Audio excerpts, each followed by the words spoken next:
Bismillahirrahmanirrahim. Assalamualaikum warahmatullahi wabarakatuh.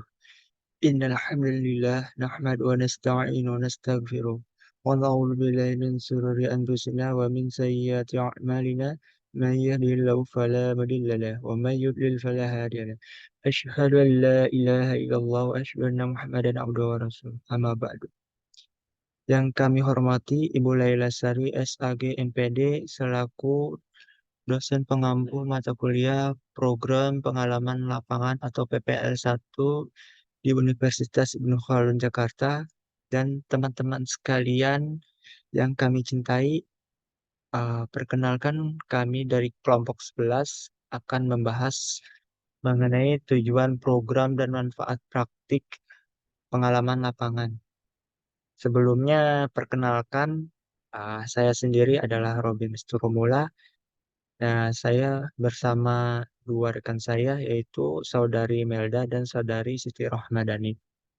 Langsung saja pada inti pembahasan. Di sini kita akan membahas mengenai tujuan program dan manfaat praktik. Untuk tujuannya itu sendiri, kita akan flashback ke belakang dulu mengenai PPL itu sendiri, di mana PPL itu adalah merupakan salah satu mata kuliah yang wajib ditempuh oleh seluruh mahasiswa, terutama mahasiswa Ibnu Khaldun ya, Ibnu Khaldun Jakarta yang mengambil jurusan kependidikan. Dalam pelaksananya, mahasiswa itu melaksanakan tugas-tugas pendidikan tenaga pendidik, dalam hal ini guru lah, ya istilahnya jadi guru.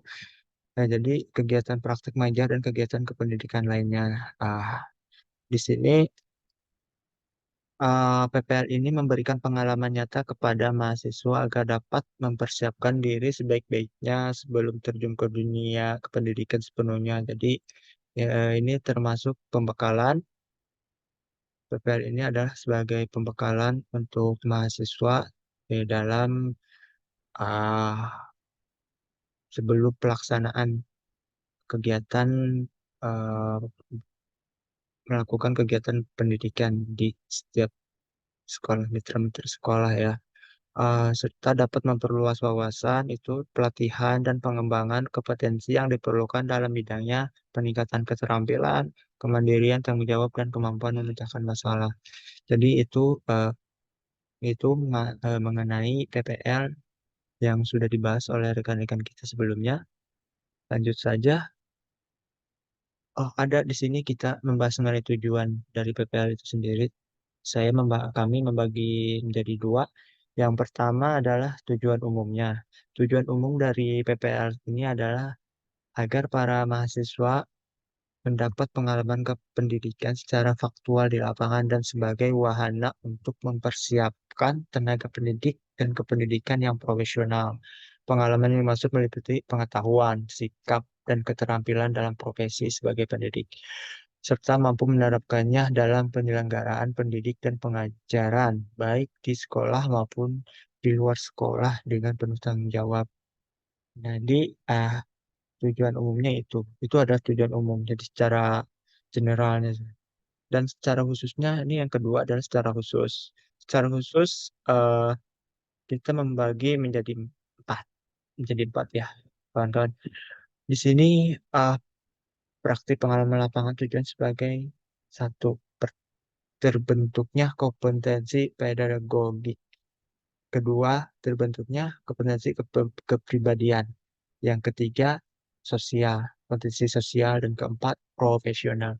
Ini teman-teman harus benar-benar ketahui yang empat ini. Jadi prinsip tahu tujuan dari PPL itu sendiri. Yang pertama itu pedagogik. Apa sih itu pedagogik itu ya? Saya juga belum terlalu paham sebetulnya ya. Mari kita bahas kawan-kawan. Pedagogik itu menguasai, yang pertama itu menguasai karakteristik peserta didik dari aspek fisik, moral, spiritual, sosial, kultural, emosional, intelektual kayak gitu.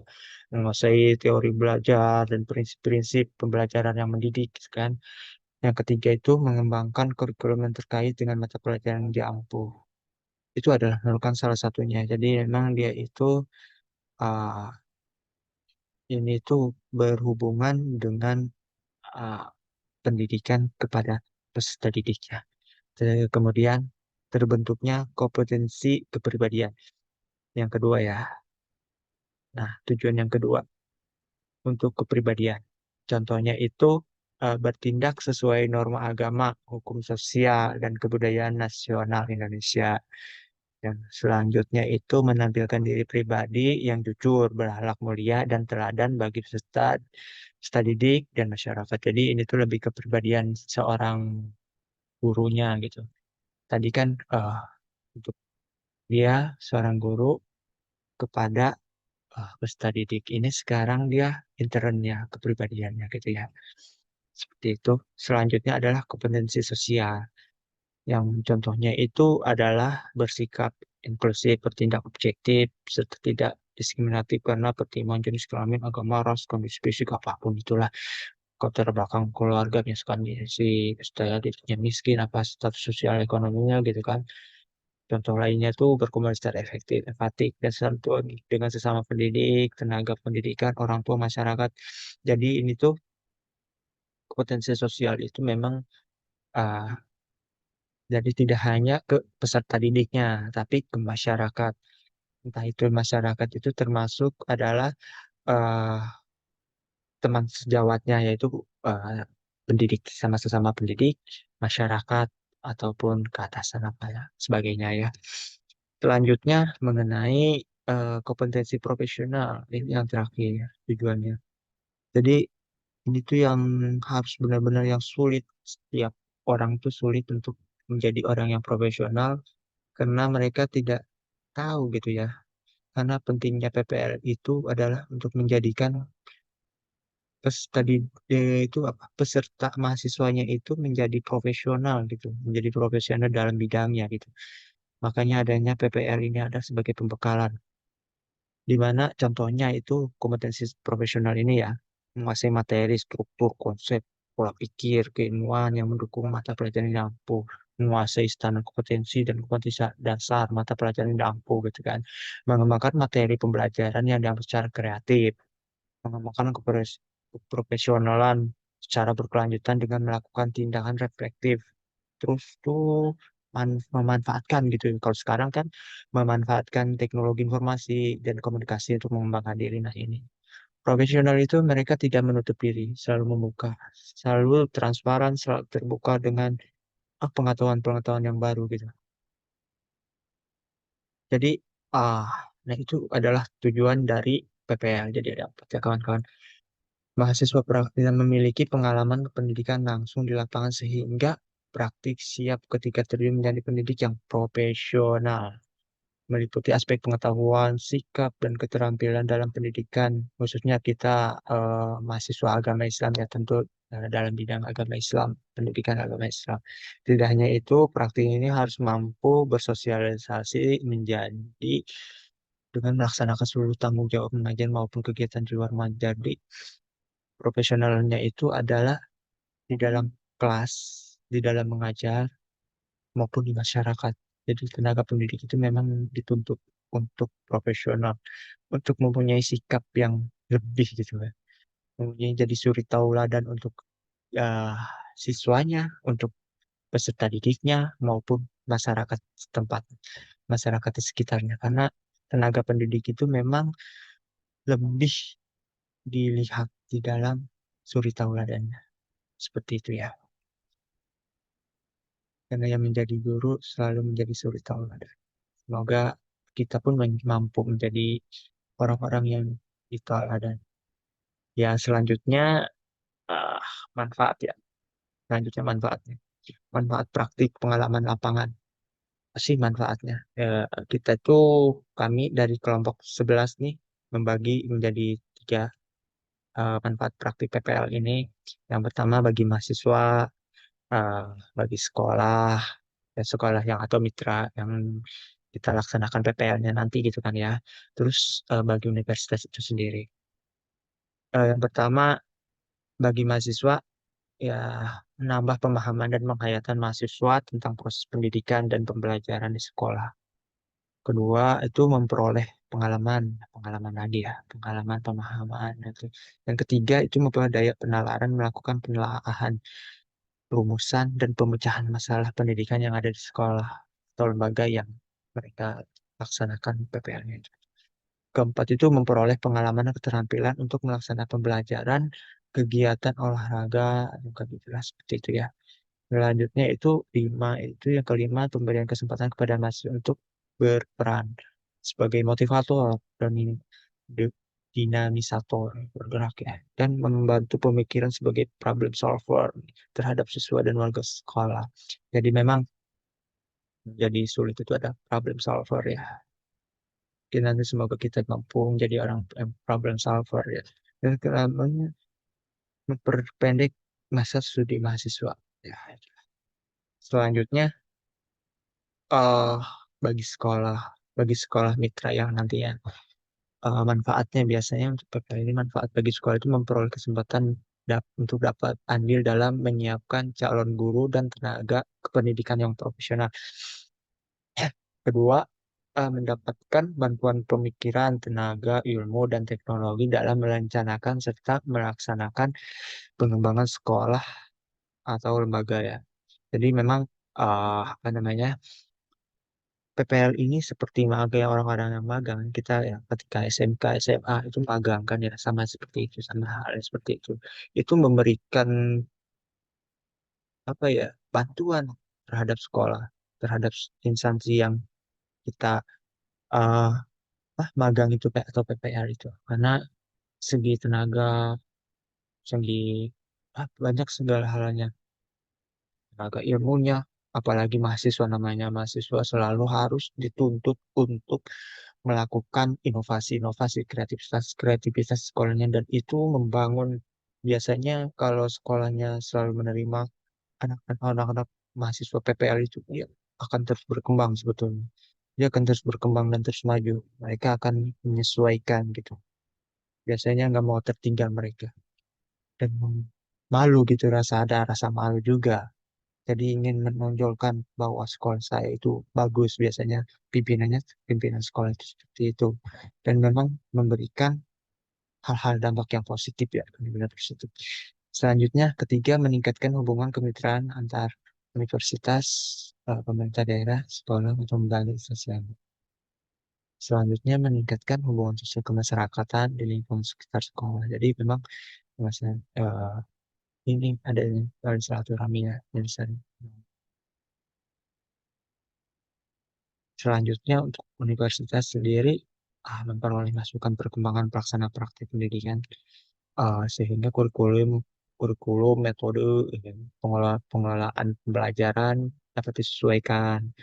Terus ya itu yang penting tuh, karena kurikulum selalu berubah kan. Nanti ada penyesuaian-penyesuaian, ada metode-metode pembelajaran yang disesuaikan gitu dari proses pembelajarannya. Terus kemudian memperoleh masukan tentang kasus kependidikan yang berharga sehingga dapat dipakai sebagai bahan pengembangan penelitian. Yang ketiga, memperluas jalin kerjasama dengan instansi lain. Jalin silaturahmi, menjalin kerjasama. Dan keempatnya, dapat menjaga kerjasama yang baik dengan sekolah-sekolah tempat masih praktik yang bermanfaat pada peningkatan mutu dan kualitas pendidikan di Indonesia. Nah, kelima, dapat menghasilkan mahasiswa unggul dalam kemampuan mengajar. Itu yang penting. Benar penting. Itu kembali lagi, tujuan dan manfaatnya itu adalah untuk menciptakan pendidik-pendidik yang profesional. Seperti itu ya kawan-kawan. Selanjutnya, dapat memenuhi standar kelulusan sejenak pendidikan bagi mahasiswanya. Standar kelulusan, karena termasuk dalam mata kuliah. Selanjutnya, itu adalah tujuan dan manfaat dari PPL itu sendiri. Namun di sini kami menambahkan pasti dengan kita tahu tujuan dan manfaat dari PPL itu, ada hak dan kewajiban mahasiswa di dalam melaksanakan PPL itu sendiri. Kami membahas dan ini ada hak mahasiswa ya. Kita sebutkan satu-satu kawan. Hak mahasiswa itu memperoleh layanan administrasi dan bimbingan teknis pelaksanaan PPL, lalu mengajukan usul dalam penempatan di sekolah ini kan, latihan sebelum ditetapkan. Jadi memang ini udah ada juga. Ah, ditetapkan kalau ditetapkan alhamdulillah ya. Kalau ditetapkan PPL itu alhamdulillah. Jadi kita nggak sebagai mahasiswa tidak akan kesulitan. Selanjutnya memperoleh umpan balik terhadap kemajuan belajar selama PPL. Jadi ada nanti penilaian-penilaian lagi, terus mengetahui hasil penilaian PPL atas dirinya sendiri. Nah, penting sebagai evaluasi dan untuk mahasiswa itu sendiri. Kewajiban mahasiswa PPL itu selama mengikuti PPL, setiap mahasiswa berpenampilan bersikap sebagaimana haknya soal tenaga pendidik sesuai dengan kode etik profesi Bu. Di sini mengapa kami membahas mengenai hak dan kewajiban mahasiswa ini memang sangat penting ketika kita akan melaksanakan, kita tahu sebelum kita melaksanakan PPL itu sendiri, ini etika-etikanya, etika profesi ya, sebagai seorang pendidik. Yang pertama, sikap mahasiswa terhadap guru pamong. Ini kita ketika PPL nih, menemui guru pamong pada awal kegiatan PPL, menghormat kepada guru pamong, tidak menggurui guru pamong, melaksanakan tugas-tugas yang diterima dan guru pamong dengan penuh tanggung jawab, konsultasi dengan guru pamong dan menyelesaikan masalah. Tuh, itu guru pamong tuh. Dan dia benar-benar harus sorot ketika jangan selengihan, hati-hati. Sini sikap mahasiswa terhadap dosen pembimbing lapangan. Nah, di sini menemui dosen pembimbing lapangan sebelum kegiatan itu sama. Hormat kepada dosen pembimbing lapangan, melaksanakan tugas dari dosen pembimbing lapangan dengan penuh tanggung jawab. Berkonsultasi dengan pembimbing lapangan dalam menyelesaikan masalah. Ini perlu diingat ya kawan-kawan. Jika nanti PPL, selanjutnya sikap mahasiswa terhadap kepala sekolah. Ini juga nih, ini di sekolahnya udah di sekolah nih. Menemui kepala sekolah pada awal kegiatan PPL, hormat kepada kepala sekolah, melaksanakan tugas-tugas yang diterima dari kepala sekolah dengan penuh tanggung jawab, memohon diri kepada kepala sekolah pada akhirnya. Jadi memang selalu ada izin, izin dan tanggung jawab, izin tanggung jawab, izin tanggung jawab itu yang pokok. Selanjutnya sikap mahasiswa terhadap guru nih, guru-guru yang di sekolah itu hormat kepada semua guru, hormat wajib bergaul sesuai dengan batas-batas kesopanan dan kesusilaan. Jadi hati-hati dalam berbicara, berkata, bersikap itu saja. Lagi jaga etika. Nah, selanjutnya itu sikap mahasiswa terhadap siswa. Ini juga penting. Kita harus benar-benar tahu berkomunikasi dengan siswa dalam batas hubungan antar pendidik dan anak didik. Kedua, bergaul dengan siswa dalam batas-batas kesopanan dan kesusilaan. Jadi ya ada batas-batasannya dalam bergaul. Meskipun istilahnya mahasiswa itu tidak jauh dengan anak-anak apabila kita PPL-nya di tempat di SMA atau SMK atau MA ya. Pasti itu tidak berbeda jauh. Apa namanya? Tetap jaga eh, jaga image ya istilahnya ya. Nah, sikap mahasiswa sebagai pendidik. Nah, di sini nih, sikap mahasiswa sebagai pendidik berada di sekolah latihan sesuai dengan ketentuan yang ditetapkan sekolah. Mengisi daftar presensi yang disediakan setiap kali hadir di sekolah, menyediakan alat-alat pelajaran yang diperlu sebelum memulai mengajar. Memulai mengajar dengan papan tulis yang bersih. Ini jarang. Bersih ya. Jangan bersih. Menempatkan menghapus, kapur, spidol pada tempatnya. Memanfaatkan papan tulis secara efektif dan efisien. Menghindari berbicara sambil menulis di papan tulis. Menghindari berbagai kebiasaan yang menganggap PPM. Bersikap humor dalam batas-batas kesopanan usulnya. Jadi hati-hati. Di sini kan kita namanya mahasiswa ya.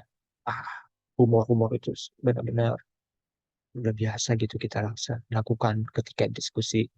Tapi hati-hati di dalam ketika kita PPR ini karena kita mendidik peserta didik yang kita nggak tahu notabene-nya pemikiran dan sikapnya kita nggak pernah tahu. Kita baru bertemu. Kemudian menghindari pemberian hukuman dalam PP. Jadi hindari, nggak usah ada hukuman-hukuman karena kita sedang PPR. Selanjutnya, sikap mahasiswa terhadap teman sejawat. Jadi ini biasakan menggunakan panggilan bapak atau ibu kepada sesama teman praktek gitu kan. Bapak, ibu, ibu, ibu Robin ya, Bapak Robin gitu kan. Jangan sebut nama ya, biasakan seperti itu, apalagi guru sekolah. Saling mengingatkan jika mengetahui kesalahan teman.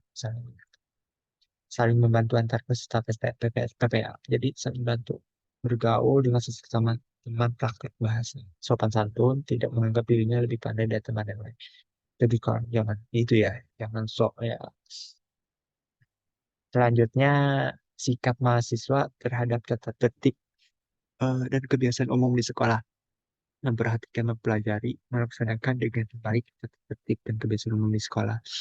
Jadi, eh, jadi orang yang apa boleh ya, kalau memang sudah menurut ya. Kedua, berpakaian sopan dan rapi sesuai dengan ketentuan sekolah. Yang ketiga, mengatur rambut dan berias sesuai ketentuan sekolah.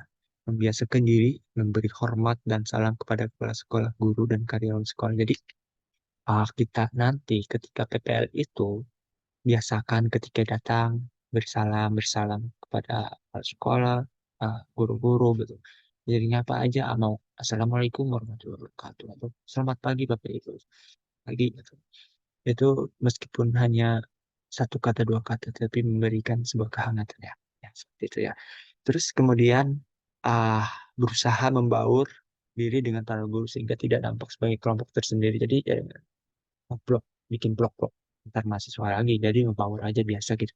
Usahakan untuk berbaur dengan guru-guru, jadi sok kenal aja lah gitu, tambah lebih enak gitu, sopan santun santun gitu. Box apa namanya, eh sering banyak bicara tapi santun itu tidak apa-apa. Bergaul dengan kepala sekolah, guru, dan karyawan sekolah secara kekeluargaan. Jadi ada rasa kekeluargaan, membangun rasa kekeluargaan di sekolah ya. Membantu mengawasi dan mempelajari tingkah laku siswa pada waktu istirahat.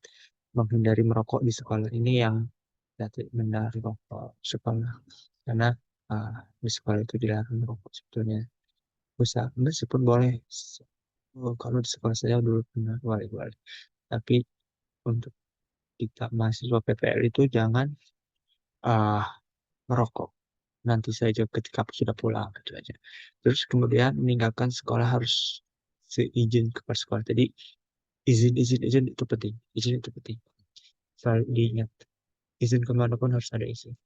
Terus memanfaatkan waktu luang sebaik mungkin dalam rangka PPL. Tidak melakukan perbuatan bercela yang tidak sesuai dengan norma-norma sebagai pendidikan. Ya, ya.